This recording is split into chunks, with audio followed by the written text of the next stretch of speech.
Hello, I'm Austin Powell. And I'm Spencer Quimby. And this is Stuart McLean on the camera. Today we're here to teach you about survival. In the wild. The wild. Outside. With stuff to survive. Yeah. Wilderness. Hey, I'm here to tell you about some human survival instincts before we head out into the wilderness ourselves.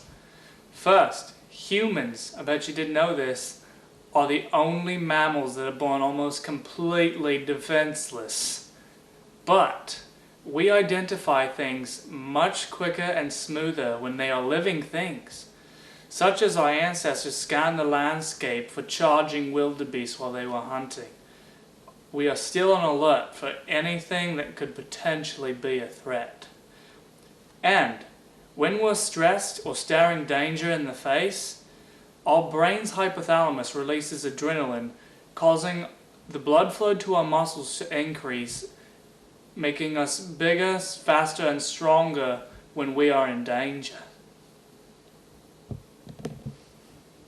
If the primary psychological needs of an organism are not met, such as drinking, eating, and breathing, it can actually cause physical distress, causing you to feel pain, hopelessness, and other horrible things in the wild. Alright, now I'm going to show you what we think you should have in your all-around survival pack. First of all, you need your pack. It's kind of a necessity.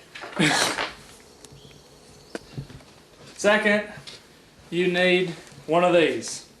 A survival kit with stuff for stitches, a whistle if you get lost. Or you have a trail of urine behind you. Lost, candles, lighters, waterproof matches, emergency blanket, a mirror, and an emergency tarp with a waterproof bag. Next we have first aid kits. You can never have too many because you never know how long you're going to be lost in the wild. We have a hatchet. Hatchets are good because you can use them to chop kindling to start fires with. A mess kit, you can use it to cook your food, and if necessary you can use it to boil water. Rope, you can never have too much rope. We have flashlights, a blanket in case, and fork, spoon, knife, pocket knife, filleting knife, brush knife, headlamp, a Bible, and some of Bush's beans, because you never know when you might need beans. Lots of protein. And if encountering lots of wet situations such as rivers and lakes, it's good to have a nice waterproof trash bag if you don't have a waterproof backpack like some people do. They're very cheap and you can buy millions of them for like $5. Now, let's head out into the wild. Jackpot, whole nother level. Then you add fame, that's a whole nother devil. Legit drug dealer, that's a whole nother bezel. The carbon automar, that's a whole nother metal. But still keep it ghetto. Behind the scenes, pull strings like Geppetto. The gun blow steam, whistle like a tea kettle. Running like the rebels, UNL. Hey, here we are.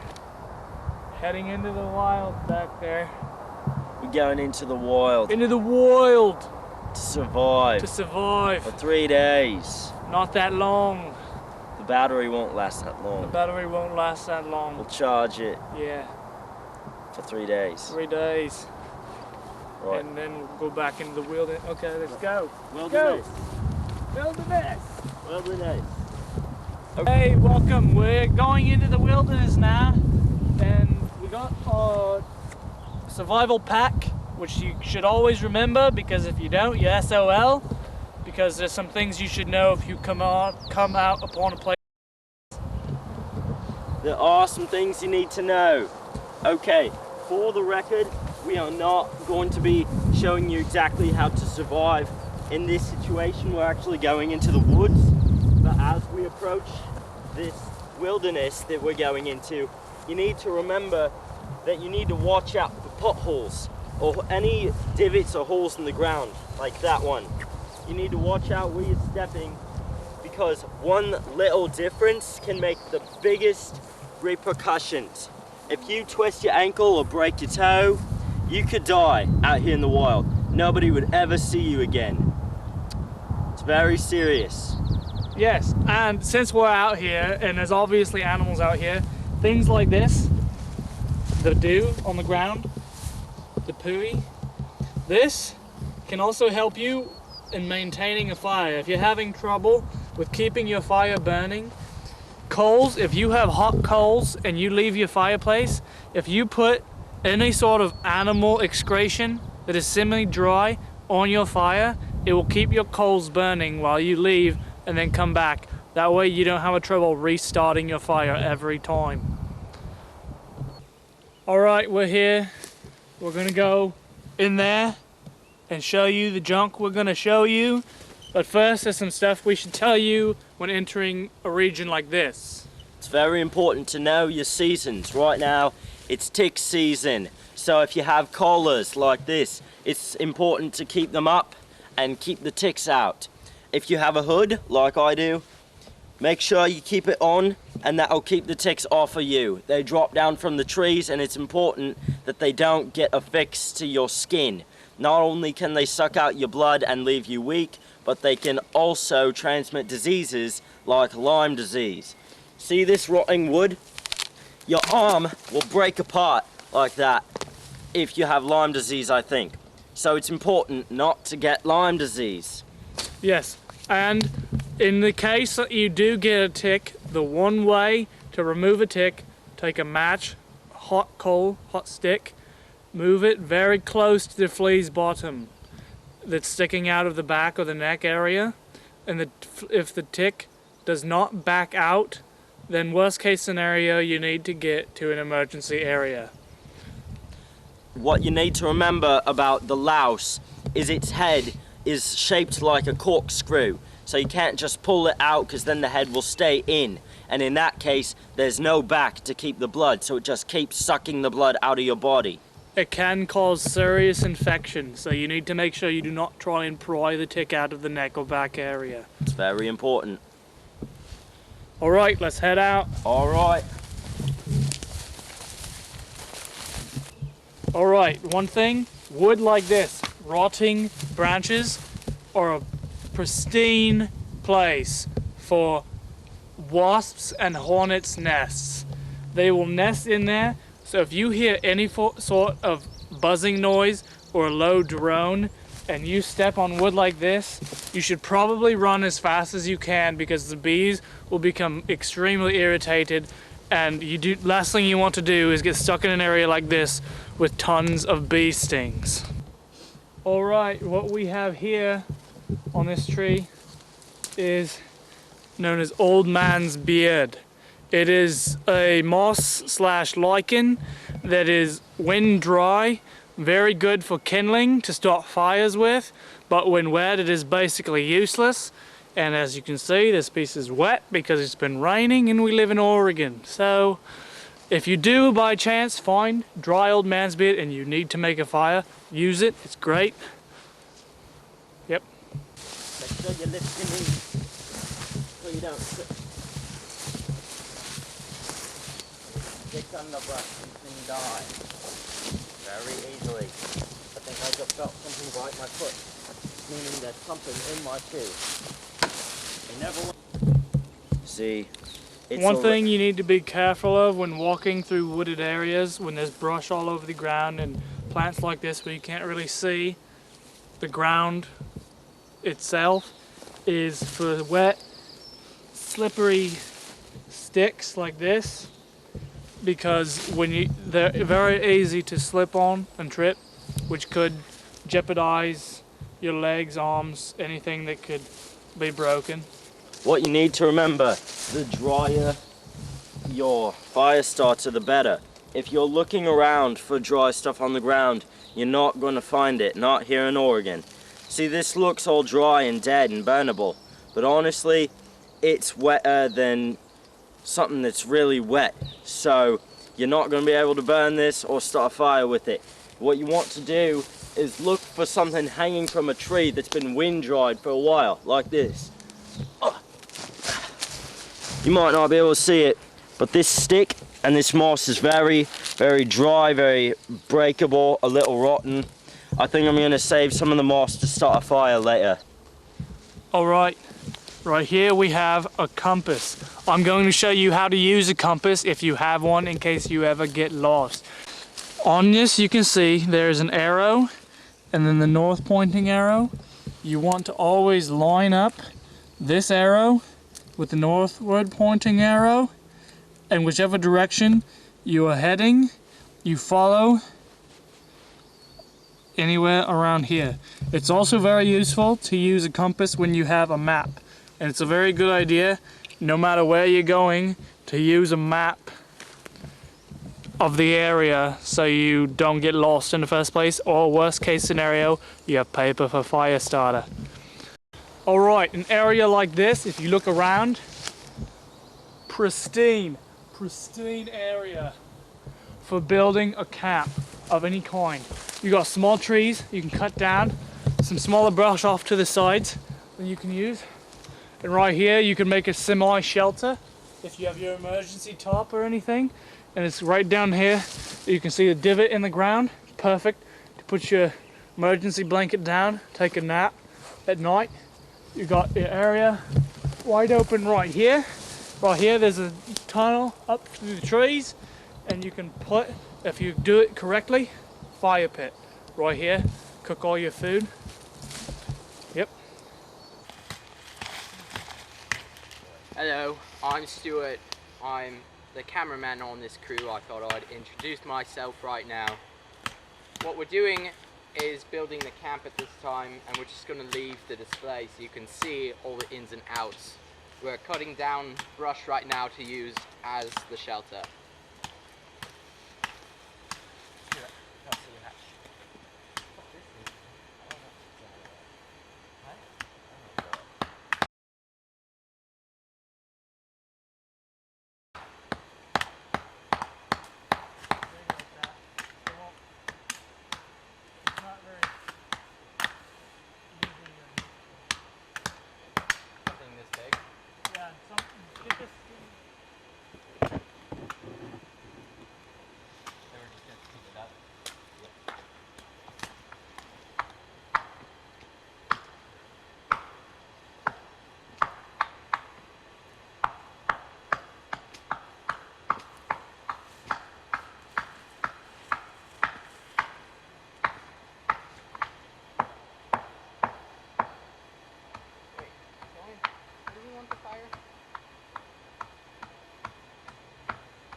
Alright, now we're going to do the fire.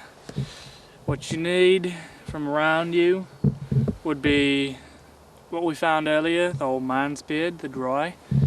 And you need some splintered wood. You can do this with your hatchet or your knife. And just some smaller sticks. Make sure everything's dry. And you have your surface area right here. Dig it out, make sure there's dirt. Dirt doesn't catch on fire, so that's what you want to use. This is to prevent the fire from spreading where you don't want it to go, because if you're responsible for a forest fire, I'm sure obviously you'll get out of the woods because the rescue team will come to put the fire out, and if you're not consumed in the flames, they'll find you.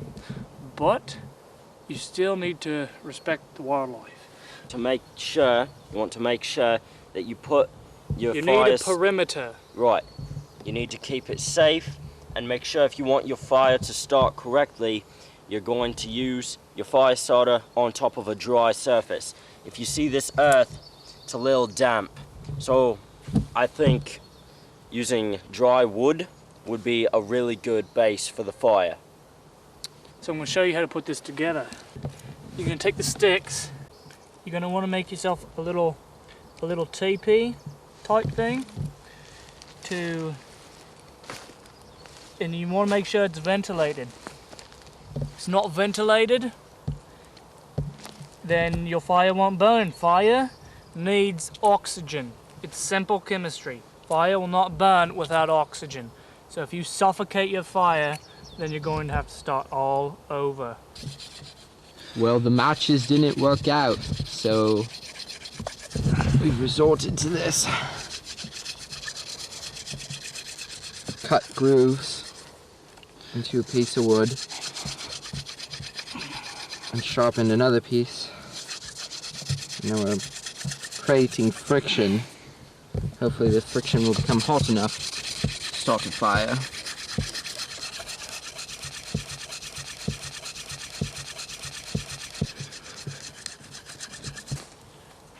Well, now that you have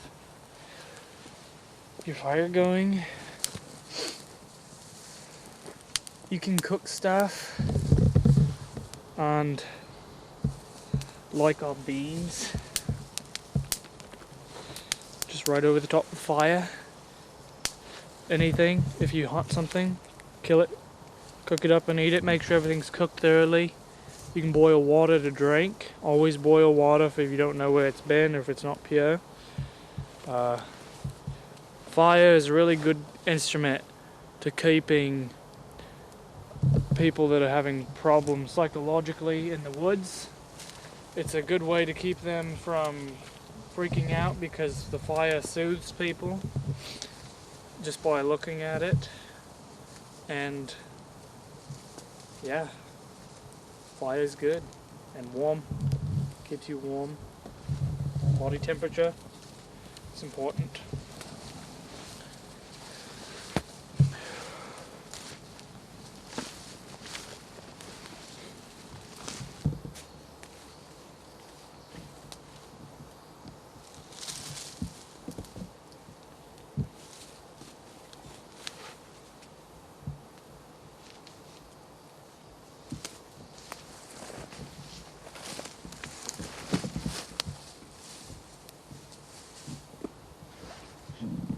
Alright, we've got our beans, our fire, our fort. We still got all of our med supplies. And now we have a can to boil and drink water out of. You could basically survive on this until you run out of food, and then you have to find and hunt more food and cook it until you get rescued. I mean, people make it seem so easy on TV, and it really isn't that hard in reality. Just make sure you're safe and don't do anything stupid or illegal, and well, that's it. Alright, Alright. see you next time.